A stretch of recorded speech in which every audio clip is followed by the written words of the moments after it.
Baba, Celeste and Thule, 10 Days in Sun City, showing in cinemas nationwide from June 23rd.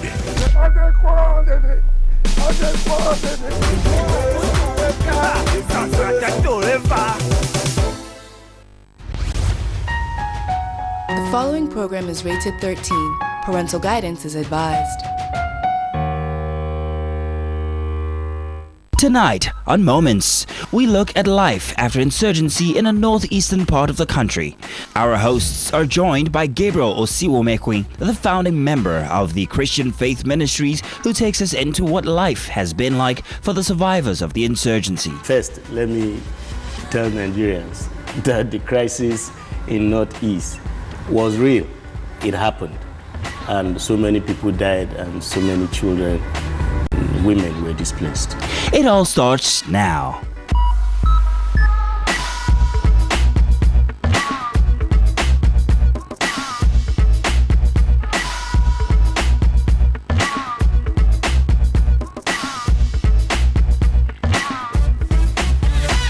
June 12 is observed by most Nigerians as the country's Democracy Day, although the officially declared day is May 29th.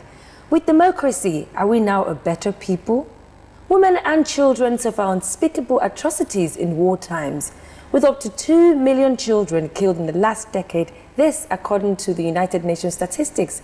Tonight on Moments, our topic of discussion is after the war. And it's crazy to think we're specifically talking about, like, in Nigeria. It's not abstract, like a war in a different country. We're talking about, you know, the war that happened specifically in Borno State with Boko Haram and the insurgents. And we say after the war because there are now a lot of internally displaced people.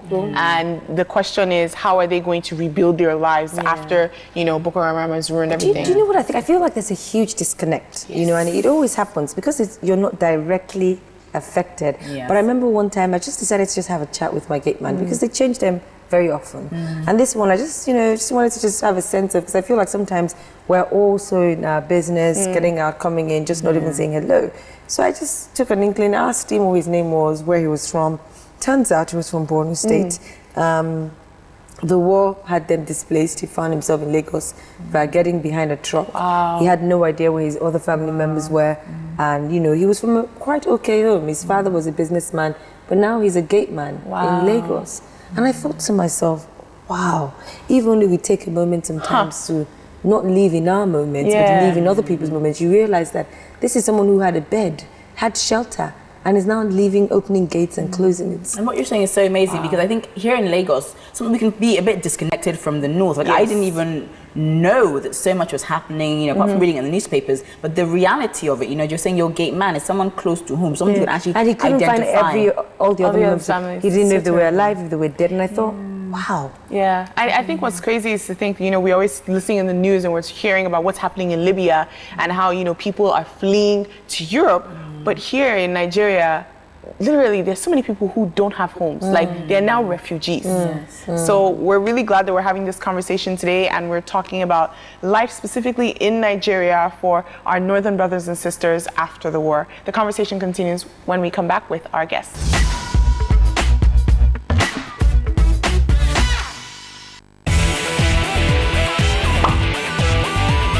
The ongoing war in the northeastern parts of the country, if it's widely over, from what you and I know, I would say no. It's not even over, not to talk of being widely over. For me, for the meantime, I can't say that it's largely over. In fact, I don't even think it will be over for now. Because it has been going on for many, many years now. I don't think it's over. Because why I think so? The war is, I think first things we have to realize that we are one people, we are one nation, we're one Nigeria. Despite whatever race, whatever tribe that we all come from, there's something that connects us together, which is God. So I think the war, for me, the war is about religion. I don't think so, and I don't think anytime soon it will be. And it's not because it can't be, but the people that are supposed to, I use the term people in quotes, they're supposed to make all of these things stop, are just folding their hands and literally doing nothing. I am not seeing it being over in the next few couple of years, except if the economy of Nigeria is able to sustain them. then they can be able to think otherwise and find something else to do, rather than involving in all these criminal activities. Every war has its casualties. So we'll start with the casualties. The casualties will take them to a safe camp. There's always a refugee camp or one thing. There's always a place, a safe house, one way or the other. If there's none, we'll create one. And then from there, we'll start ministering to them by words, by our actions, by showing them love.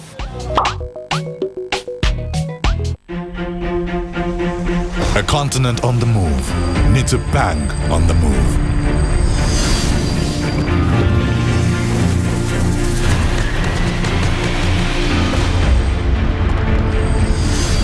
By continually evolving to deliver greater speed, superior value,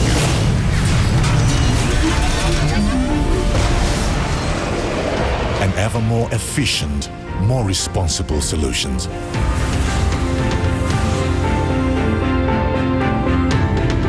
And by connecting entrepreneurs with opportunities globally, Access Bank is transforming lives and businesses across Africa and beyond. Get on board. Let's take tomorrow. Access Bank. Speed, service, security.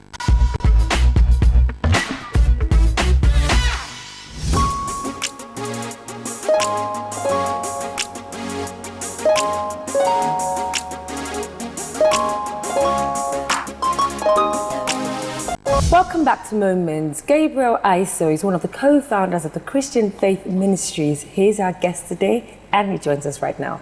Welcome to the show. Thank you very much. Thank you for having me here. All right, so let's get into it. Today's topic is after the war in Nigeria. And we know that the northern eastern part of Nigeria has been, the story has been quite a challenging one over the years with the Boko Haram insurgents and now the, internally displaced people who have known that place as home, their community.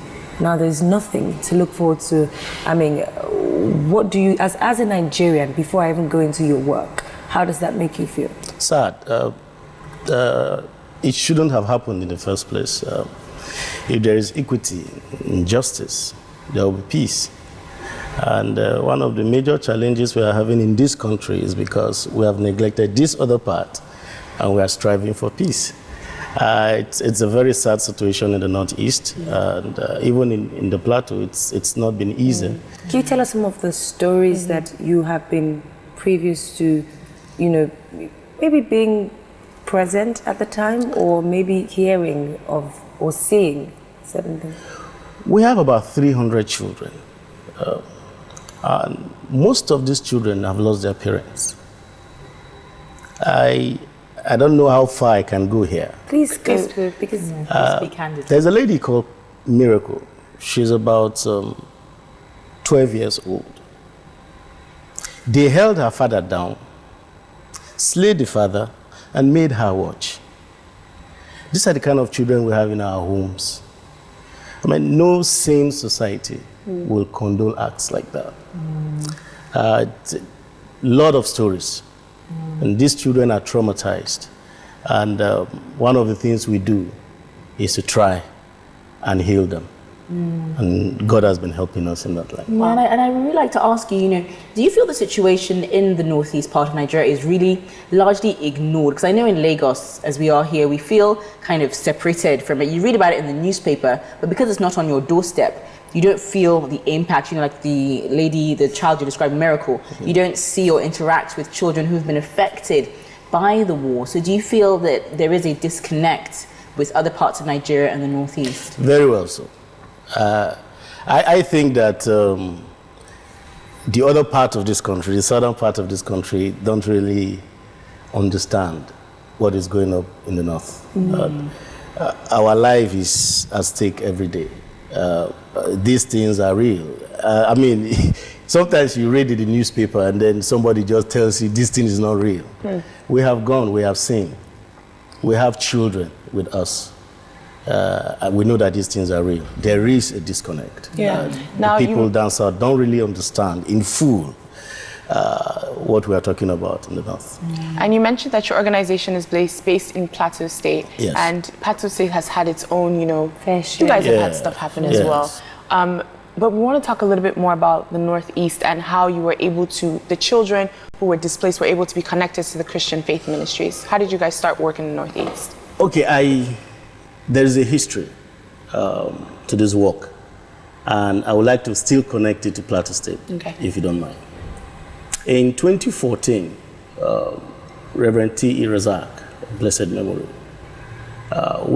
came to Abuja, went to Abuja to pick Professor Kent Hodge. He just arrived to the country to take him to Jos.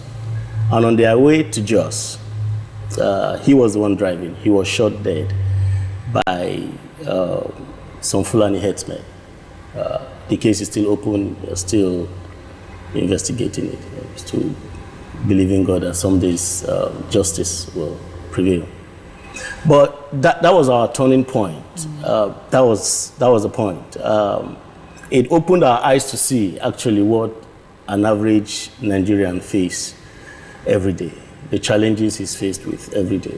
That's living in the northern East. Living in northern Nigeria. So these challenges have, spur us. And instead of hatred, we decided to love. And that gave birth to trying to embrace the other community. So when we got back to Jos, we started up computer centers in Jos for the Muslim community. And we discovered that they could actually be good friends. And we continued like that. And the fellowship blossomed. And in the Northeast, we have two staffs who were affected directly. Shetima Paul and Mrs. Boala. They were directly affected because one is from Borno State and the other one is from Adamawa State. And when the issue started, especially in Shafa. Shafa is a village in Borno State. We happened to have a staff who came from there. Her name is Mrs. Boala. She's Mrs. Boala. And when it happened, there was no way we could actually close our eyes to it. It's like a scene in a movie where you see children crying because they've lost their parents. We have lots and lots of orphans there. Some, they saw their dead body. Some, they don't know, missing and all of that. So she came to the office and was crying. In fact, the day she came, she actually didn't know where her parents were. Because they were somewhere trekking between the border of Nigeria and Cameroon, just trying to escape. So she didn't know where her family were. And she came to the office, actually my office, and told me. And I spoke to the president, and then we decided, okay, we are going in. Whatever we can salvage from the situation, we would. So we went in there with the help of some local pastors, and we were able to bring first 50 children to Jos. And then there was a follow-up of 150 later. As it is now, we have about 300 of them. Some are in Jos and some are in Gwagwalada. So how does it work? I mean, you see this child on the street or you see them hanging around. You go up to them and say, where's your mother and father? Like, how do you know that this child is actually an orphan before you take them from their village and take them to Jos? Okay, we worked with the local people. They know those who are orphans. And not all the children are actually orphans. Some still have their parents, but they are nowhere to be found. They are missing. Some have their parents there, but they can't take care of the children. There's nothing for you to actually fall back on. Some of them have lost like 4 or 5 years of schooling. Wow. All right, so I don't mean to stop you right there. We do have to go on a quick break. This conversation continues right after this.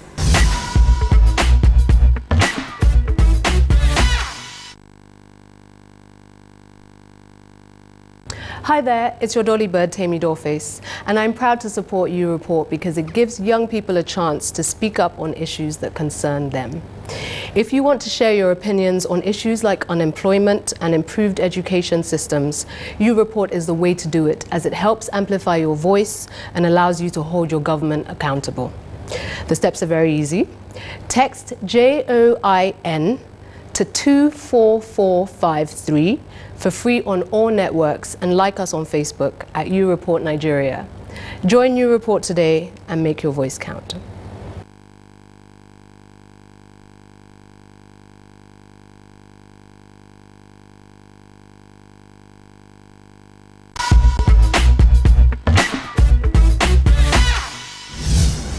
If you're just joining us, you're watching Moments Nigeria. Now, the topic today is After the War, and we're with Gabriel Aiso of the Christian Faith Ministries. You know, before the break, you were talking about how these displaced children get, taken to Jos, and I'm just interested to know, do they ever what percentage of them, get reunited with their parents or family members? And if they don't, what happens to them? Do they get put up for adoption, or what happens to them?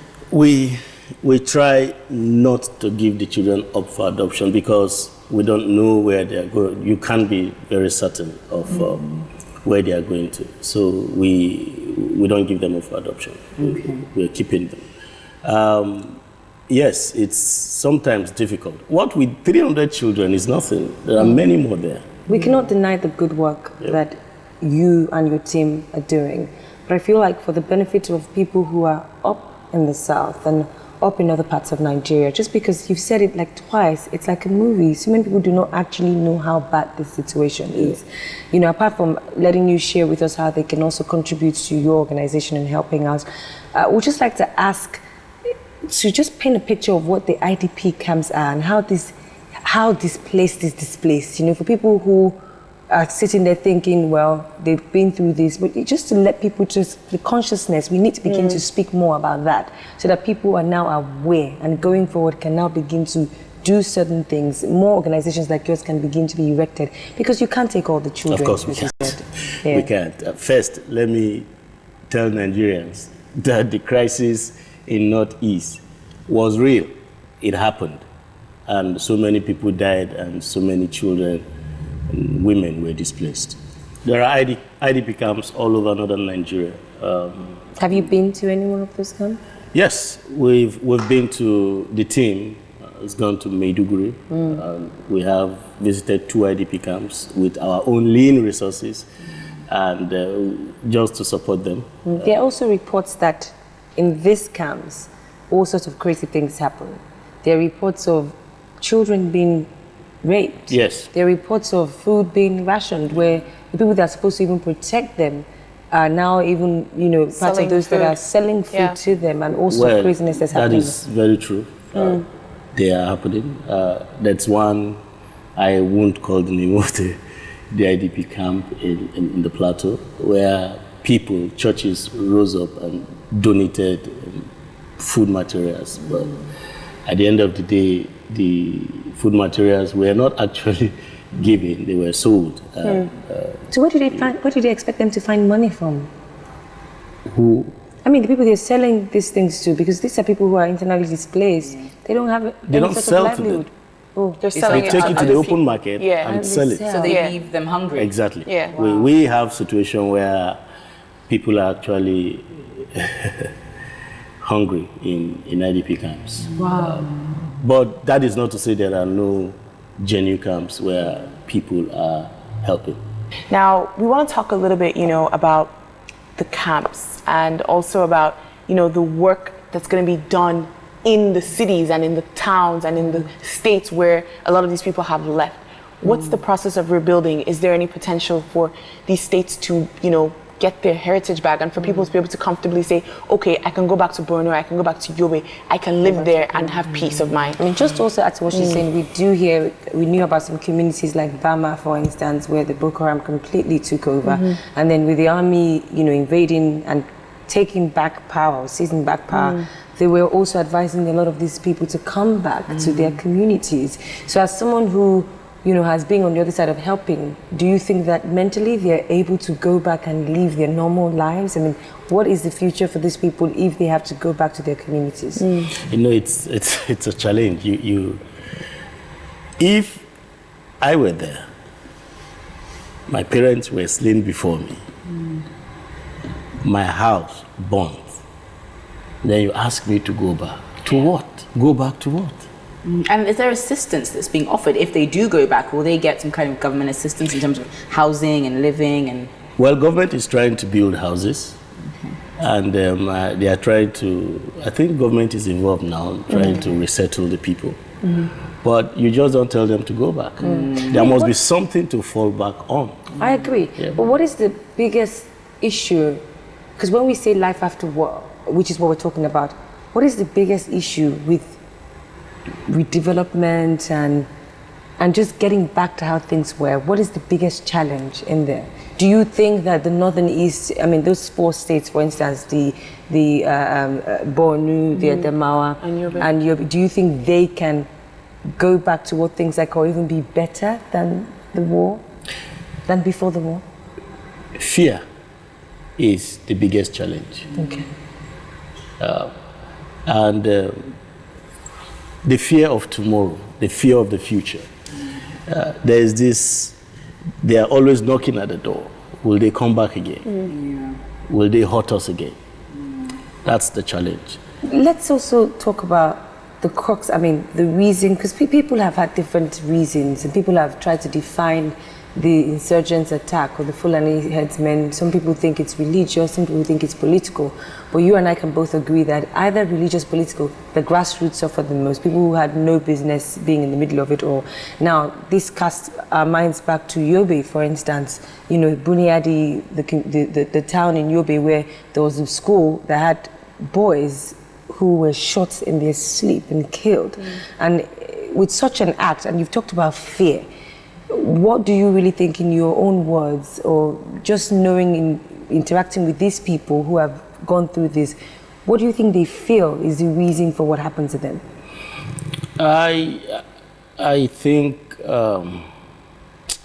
it's not really religious. I have taken this position for a very long time because I have seen Muslims run to me who are victims of Boko Haram. So it's not religious. It's more political. And poverty also played a very vital role in the rise of You mean poverty in terms of people being recruited into Boko Haram? Exactly. If with few thousands, 10,000, 20,000, you could be a recruited member.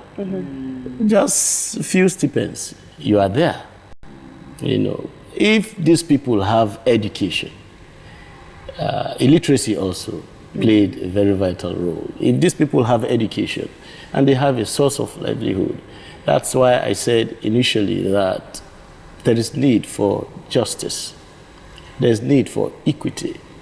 When one man keeps getting it all, one day the other man will rise to want to claim his right.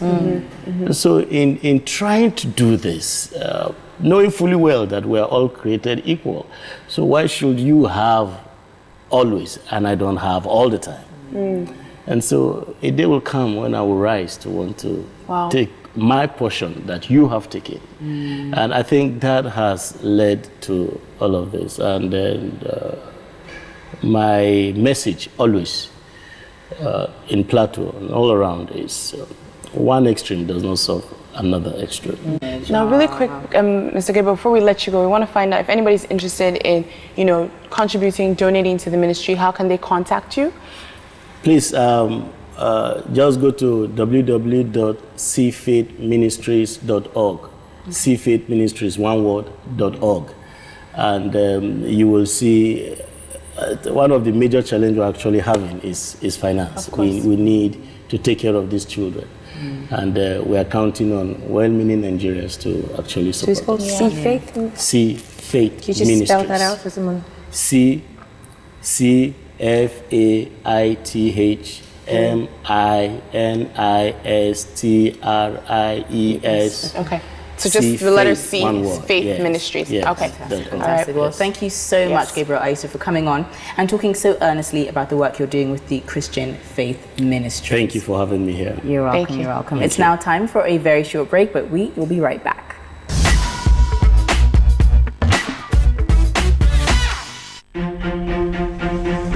continent on the move needs a bank on the move.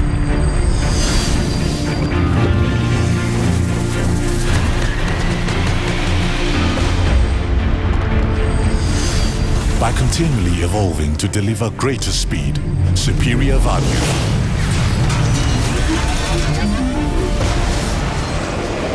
and ever more efficient, more responsible solutions.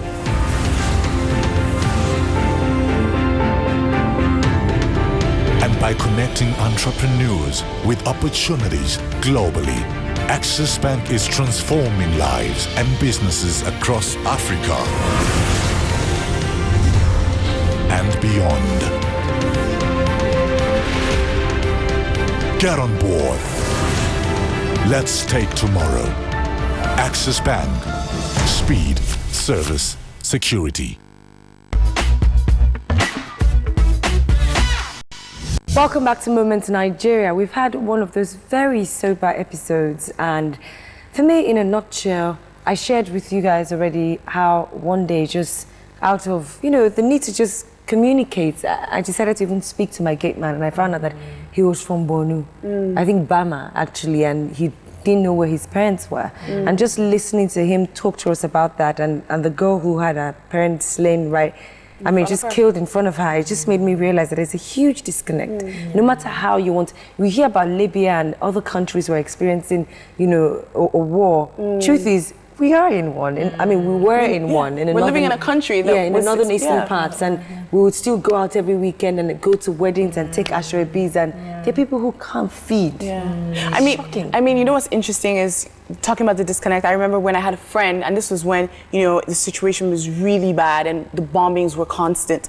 A friend of mine was supposed to come to Nigeria. She lived in America, and her family refused to allow her to come to Nigeria because of the way it was being reported in the news that, you know, Nigeria is in a state of war. And I remember saying to her, I'm sorry, it's so hard for me to hear that because there's such a disconnect. You know, and I told her, I was like, honestly, in Lagos, we're not there. We're not experiencing it. You know, but I think if we had really had it more in our faces, I think it would have been something that would have ended quicker. I agree with you, Bolani. In a nutshell, I feel like there needs to be, we need our consciousness level raised. I feel like if something is in our face, like in the newspaper, yes, we'll pay attention to it while we're reading the paper, but then after that, you know, we go about our daily lives. And I think, you know, you're right, that it is something that's happening in our country. It does affect us, even if it's not directly in front of us. You know, it does have an impact, and we do need to be mindful of what's going on.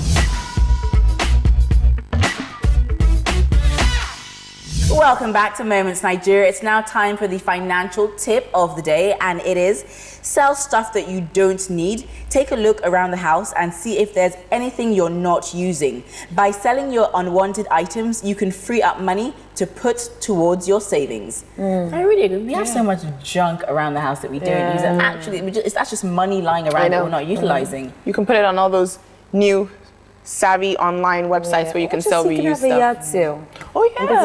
Come by, have like a nice barbecue over the weekend and tell some friends, if you've got stuff, let's just sell it all. You know, if you're moving out of town or changing houses or just letting off some things, let's just sell everything. That's a good idea. That's a good one. Awesome. Thanks for that, Tallulah. All right, it's now time for our question of the day. Now, before the terrorism in some parts of the north, what were some of your fond memories, if you have any, of these now terror-torn states? Well, I didn't really visit the north much often, but I think, you know, just hearing all the stories and their culture and basically how they were very proud of their culture. And, you know, you have like henna coming from up north and, you know, certain food items that they eat, and just basically knowing that the heritage there is strong. Yeah, the heritage there is very strong. Yeah, definitely. What about you, Tallulah? I mean, with me, it'd be similar to, like, I've never actually visited the north either, but I think they're, you know, the women of the north, they're so beautiful and they're so proud of themselves. And they have all these, what I love about them is, you know, their beauty secrets. They do, like, you know, the scrub, hammam. They have special skin secrets that they have. So I think, you know, it's their culture that I would really, I think for me, I always wanted to do a tour, a road trip throughout the northern parts of Nigeria, and I hope one day that I can do that. I definitely hope that, you know, they will be rebuilt back to their heritage, and we would love to hear from you, our viewers, all over Nigeria, or if you are from outside of Nigeria, you've ever been to any northern states in Nigeria, let us know what are some fond memories that you have of visiting the northern part of Nigeria. All right, so before we go, we have something for you.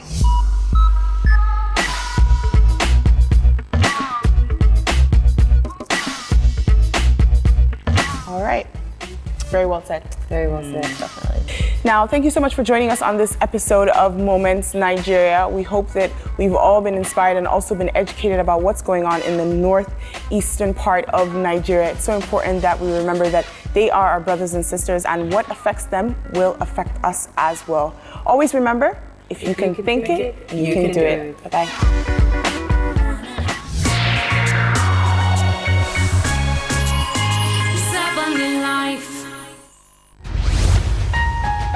The following program is rated 13. Parental guidance is advised. Destinations Africa, brought to you by Waka Now. Bienvenue to a filmmaker's dream of a picture-perfect beach paradise. Glistening skyscrapers nestled by lagoons and glorious nature. Culture, crafts, shopping, fine dining, and phenomenal clubbing. It's home to the world's biggest basilica, and it's the #1 exporter of cocoa beans. Join Mimi and Flame as they indulge in all these delectable delights. Aquaba, Côte d'Ivoire, on Destinations Africa, brought to you by Waka Now.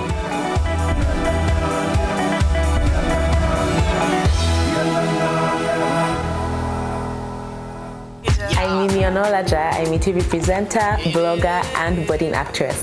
Now, I live in Lagos, Nigeria, which is in West Africa, and it's a shame really that I haven't explored these parts more, you know. So I decided to go to Côte d'Ivoire. My name is Stéphane Zabavi, and I'm a singer-songwriter from Côte d'Ivoire, and I go by the stage name Flame. I'm meeting up with Stefan there, so I'm pretty sure he'll know the parts really well, know the best spots to hang out, you know, where to get the best food, maybe teach me some French. I know that